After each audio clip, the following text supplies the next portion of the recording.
Congratulations. Eh, tanong ko lang, sa 20 years mo sa showbiz, ano yung mga consider mong greatest achievement mo and yung masasabi mong failure? Marami akong failures. Pero hindi ako aabot dito ng 20 years kung hindi ako dumaan sa failures na yan. Sabi ba, mas marami akong natututunan kapag nagkamali ako or nag-fail ako kaysa dun sa may nagawa akong tama. Because wala masyadong learning, wala kang mauwi masyadong na learning experience dun sa pagkapanalo mo eh, or yung success mo. So marami akong failures. Marami. One of my proudest moments siguro sa 20 years, the fact na nandito pa rin ako and ginagawa pa rin natin to after 20 years na medyo interesado pa rin kayo sa akin, kahit paano, di ba? After 20 years, eh parang ano bang pwede kong ikwento? Ang tagal lumaki ako sa harapan nyo, di ba? Nagsimula ako 17 years old.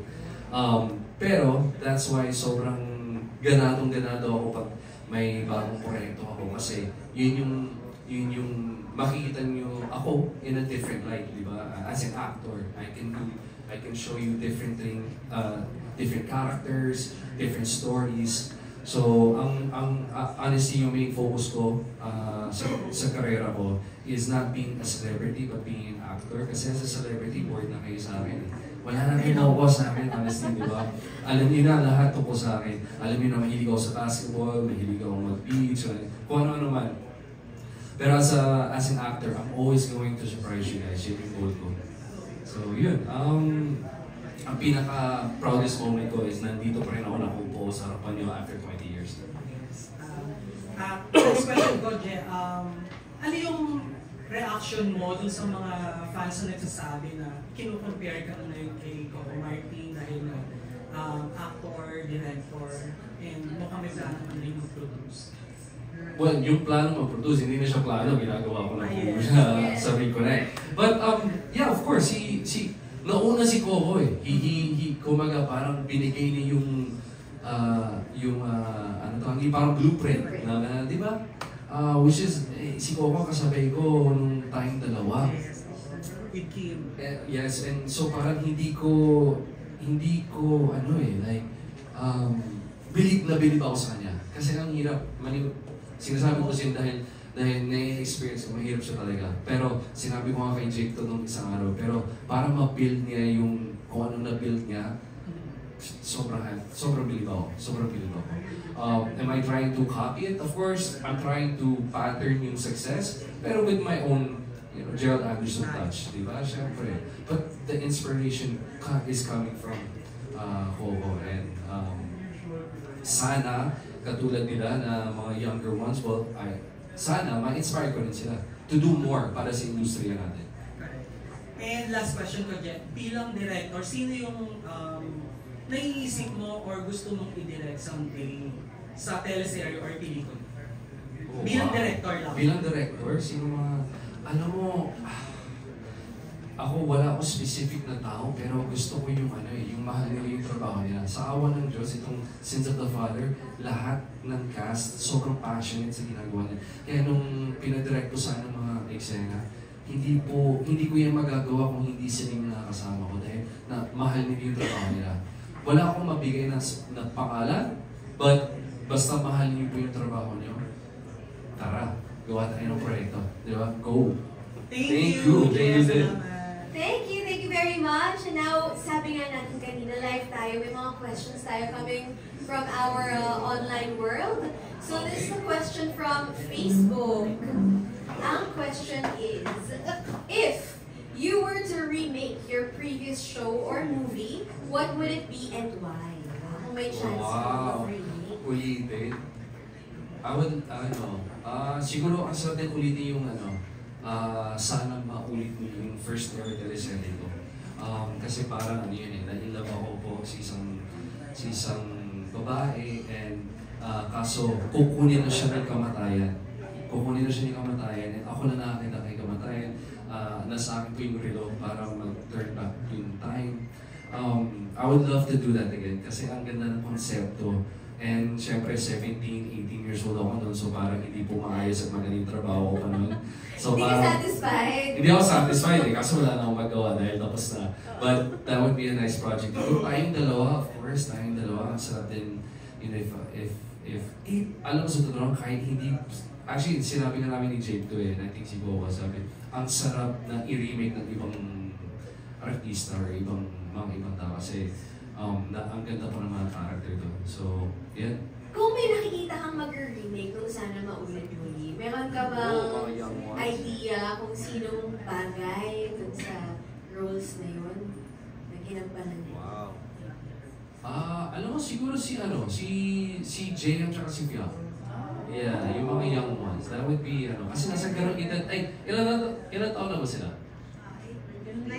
19. More or less, parang mas bata pa kami doon nung ginawa namin. PBB din sila. No, tsaka, yeah.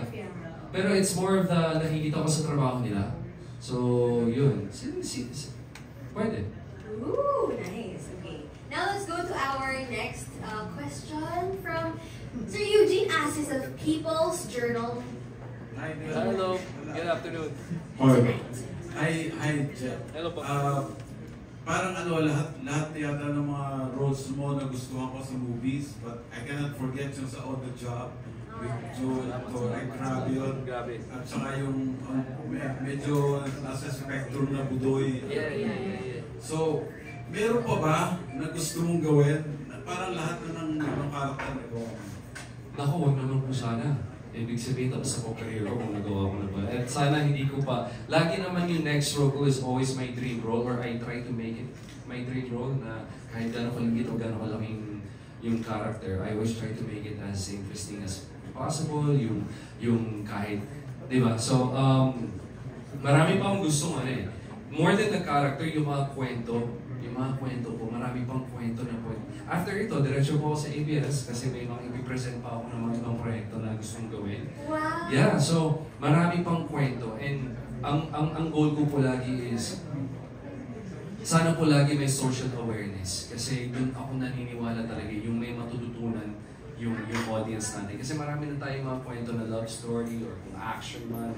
Pero yung may mauwi sila, yung parang, uy, parang nangyayari yan ngayon dapat pala ganitong gawin. Or nangyayari pala yan, yung lagi may tanong, yun yung mas doon po ako nagpo-focus. Kasi yung character nasa artista na yan, kung paano mo pagandahin. Diba? And of course, writers. But I want to tell stories na hindi alam ng karamihang Pilipino.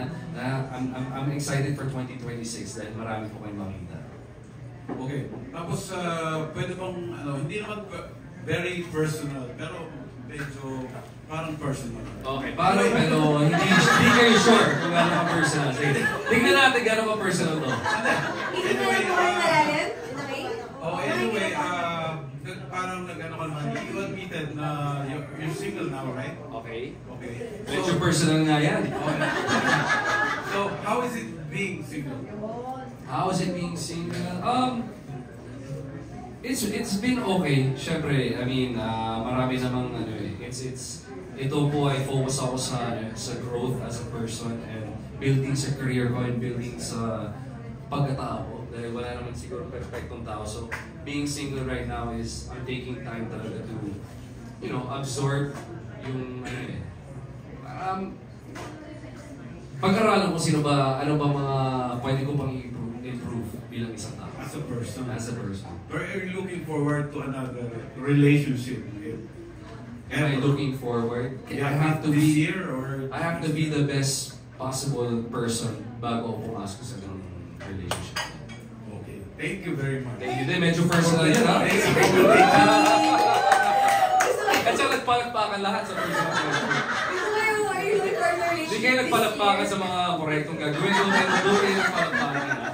Tsaka alam mo, Jay, yung sinabi mo kanina, alam nyo, bored na kayo sa pagka-celebrity ko, alam nyo na lahat. Alam mo nung tinanong yung question na yun, lahat sila naglabasa ng cellphone. So I beg to disagree, lahat kami interesado pa sa pagka-celebrity mo. Diba? So I guess interesado pa kayo. Pero kinabahan ako doon. Pero thank you so much for Eugene. Okay, now let's go to Franz Sahorda. Hi! Ay, nako. Ayan, hindi kita tatanungin ang personal. Ayun, na-bore na sila. Hindi. Check my first question. Yes, Balik po. lang ako ng konti sa Sins of the Father. Yes. So, okay. So, congratulations on that. Salamat. Napagtagumpayan. Last minsan nandun pa sa set, ano mo Alam mo yan. kahirap yung pinagagawa natin. Yes. So, my question would be, ano yung bit mo sa experience mo sa Sins of the Father na ano yung mga takeaways mo from your experience sa Sins of the Father na alam mo magagamit mo sa mga susunod na proyekto kung gagawin? Especially sa directing. Marami. Ang dami kong natutunan kay FMR. Of course, nandun ka sa set, alam mo gano'n siya ka-passionate. Yes. Kung gano'n kamahal niya yung craft natin. Bawat piyesa ng camera, alam niya. Audio, alam niya. Alam niya yung kulay na dapat ganito. Habang nagdidirect siya, alam niya yung editing points niya. And yun yung medyo nakuha ko talaga nung nagdidirect ako. So, kung mga eksena na ako gumawa, alam ko na kung saan ko puputulin. So, kasama rin ako sa editing, pupunta ako sa English para mag-edit din. Yeah, so yun, as a director, ang dami kong pero ang dami kong nakuha ang aral talaga. Kahit kinadirect ni Joy, sinadirect Papel, ang dami kong natutunan. And if may konting advice ako sa mga young up-and-coming ones, is be a sponge. Dapat lagi kayo nag-observe. Kahit sa cameraman, ang dami kayong matutunan doon. Panurin nyo kung paano sila gumalaw. Audio, lagi na uupo, pero may ginagawa yan. May ginagawa yan, di ba? Pag-aralan nyo, art depth, pag-aralan nyo lahat yan. Hindi naman kailangan nandun kayo sa tabi nila. Pero ibig sabihin, be a sponge, absorb. Yeah, so nabanggit mo na yung mga young ones. So ngayon, 20 years after, kasi you're celebrating the 20th anniversary. 20 years PBB is still going on. Ngayon, Grabe no? teen edition kayo noon, ngayon Gen Z edition. So my question would be, well, I don't intend naman to compare, pero ano yung pwede, bukod sa princess, yung ano yung pwede, mas ano sa kanila lang, ano yung pwede nilang gawin, or ano ma-advise sa kanila, what they should do inside the house. Kasi, I think Inside the house? Walang advice para doon kasi dapat, yung sa amin, kung sino ka lang talaga eh. Honestly, pagpasok ko doon sa PBB 20 years ago, yung unang araw, dalawang araw, doon mo mapapansin yung camera. Pero mga ilang araw after that, wala na ako napapansin. Hindi ko na kasi meron kaming salamin nun eh. Di ba may salamin, two-way mirror yun. At alam mo naman sa likod may cameraman. Tapos may mga camera na parang mga CCTV. Ano ba tawag sa gano'ng camera ngayon? RCO. Sumusunod sa'yo yan. Pero, syempre, first day ko, sa batch namin, ako yung unang pumasok sa loob eh. So, pagpasok mo pa lang, mararamdaman mo na nakasunod sa'yo. Pero after mga ilang araw, wala na. So, wala ka nang pake. Mas interested ka na dun sa mga kausap mong tao, nagbabanding kayo. Ako, may nag-trending sa TikTok nung isang araw, munti ko mag-ibig kasi tulog ko ng tulog kahit saan. At totoo yun, nagkalit sa akin si Big Brother kasi munti ko mag-ibig dahil sa tulog ko. Ganun ako ka-komportable na. Just be you. I mean, I haven't seen yung mga episodes ngayon. I don't know kung ano yung theme ng PBB ngayon. Pero nung sa amin, ang advice ko just kung sino ka talaga and enjoy. Kasi, tinan mo, 20 years later, yung parang pinag-uusapan natin. Ang bilis na talaga ng panahon. Hindi ko na mababalik yun. Diba? Enjoy lang. And last question po yung Jay. Kuya Jay, how would you describe 2025 for you? Oh, wow. As a year-ender question. A year-ender question. Alam mo, honestly, grabe. Grabe itong 2025. Sabi nga si Papa God will give you so many blessings, pero at the same time, He will give you so many challenges. And siguro, as an actor, as a celebrity, and as a person, yung totoong tao, ang dami kong natutunan itong taon na to. Marami pong mga magaganda at mga hindi maganda nangyari. And I take everything and I try to learn from everything. And my main focus ngayon, lalo na po pagpasok ng 2026 is yung growth. Growth as an actor, as a producer, as a director, but most importantly as a person kasi yun naman ang pinaka-importante sa akin. Is maging mabuting tao. Yeah, I see you personally since the Father how you do things. Congratulations. Salamat! Congratulations. Salamat. Thank you, ah. All the best, man. Connect. Thank you. Thank you. Manood ka. Thank you, Rance Horda. And now, let's go to our next friend from the media, Janice Navida of Bulgar. Yan, ito. Gano'n ka personal dito. Alam ko na to. Tingnan natin. Hindi na tayo nag-iwalay, ha? Ready yung mga camera nyo. Guys, Grabe kayo. Hindi, Jay, ito lang naman tanong ko kasi nabanggit mo kanina. Ready nga. Grabe sa nasa naman screening yung Hindi, nabanggit mo kasi, Jay, di ba, na minsan i-disconnect ka talaga, namumundok ka para magkaroon time for yourself. So, ang question ko lang. yes. Ano yung question? Pwede ba itanong ako magde-decide kung sasagutin ko? Ayun, may sinasabi si Gerald. Ano yun? Sige, tara na yun. Wala ako. Test na makalimutan. Nakalimutan mo! Ayun, nakalimutan niyo yung tanong. Iba yung powers ni Ate Tess. Grabe sa test. Nakalimutan mo pa? Hindi, Je, sa tingin mo ba, ito na lang muna yung second question ko na nga lang. Tanong ko, promise ko naman. You were saying about Bakit ang bundok? Bundok siya, nag-disconnect siya. Nadi-disconnect ka? Ano nga sinabi ko sa'yo, test kanina? So, ito po ang proof na live mo kami ngayon. Kaloka. Mamaya, ano ko. Hindi, ito na lang muna. Hindi, dito na lang muna sa second question. Kasi nabanggit mo nga rin, Je, na kanina. Parang if you're going to enter another relationship, di ba? Parang feeling mo kasi, dapat better person ka na. And you always tell naman everybody na gusto mong maging mabuting tao. Feeling mo ba may kulang pa sa'yo? May mga nagagawa kang pagkakamali na you want to improve pa sa next relationship mo? And ano yung mga yun? Opo, pero hindi ko na po isa-isahin yun kasi syempre ano ko na yun eh, personal ko na yun eh. Gano'n ka personal yun eh. It's very personal para sa akin yan and it's very napaka-importante sa akin yan. Kaya hindi ko man may share sa inyo but of course, marami pang kailangan kong i-improve as a person. Yung hindi nyo nakikita behind the camera. Wala naman perfectong tao. I don't know kung meron dito sa inyo, baka kayo po. Oh, nobody's perfect. Nobody's perfect. But I'm always, there's so much na kailangan kong matutunan.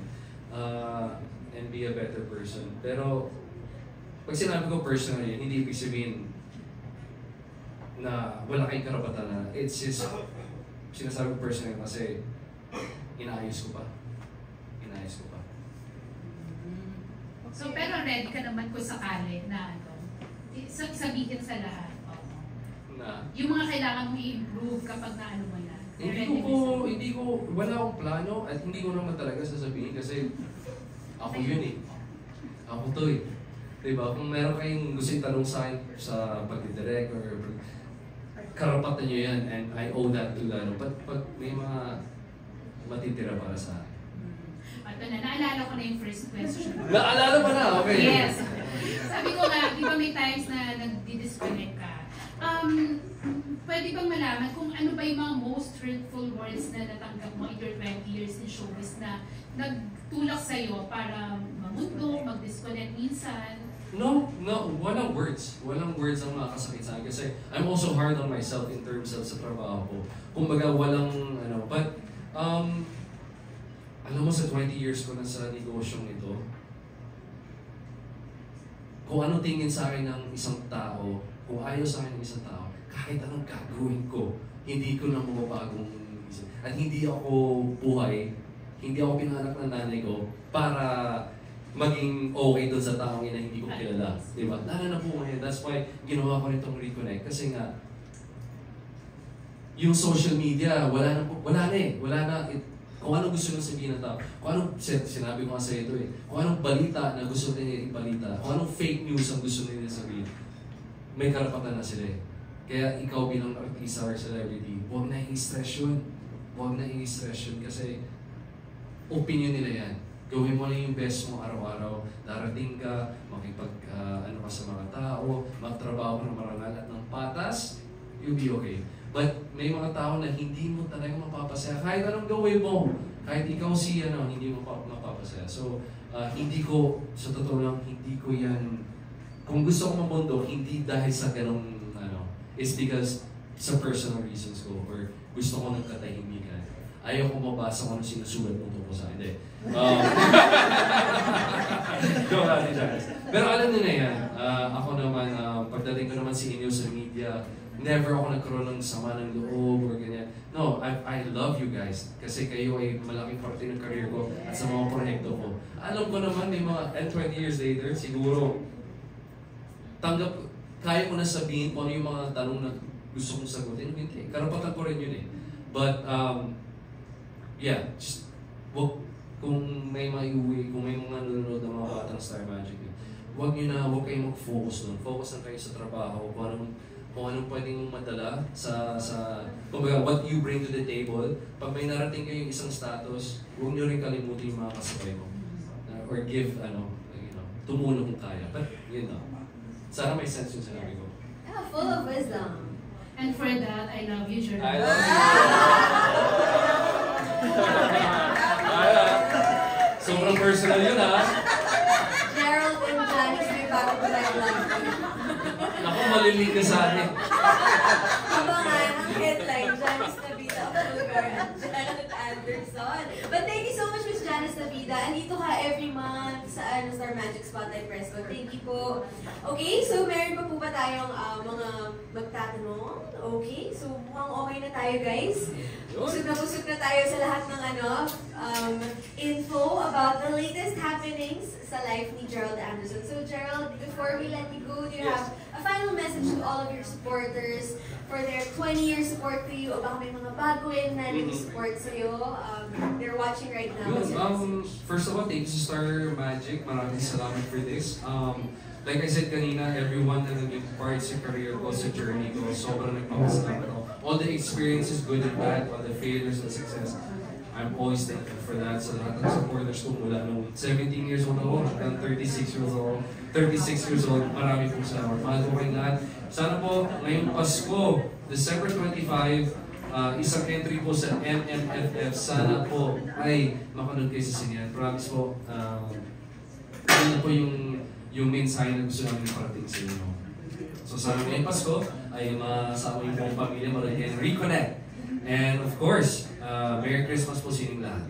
Yay! Thank you very much! Honestly, one of the most hardworking, one of the nicest people in the industry, Gerald Anderson. Thank you so much for dropping by.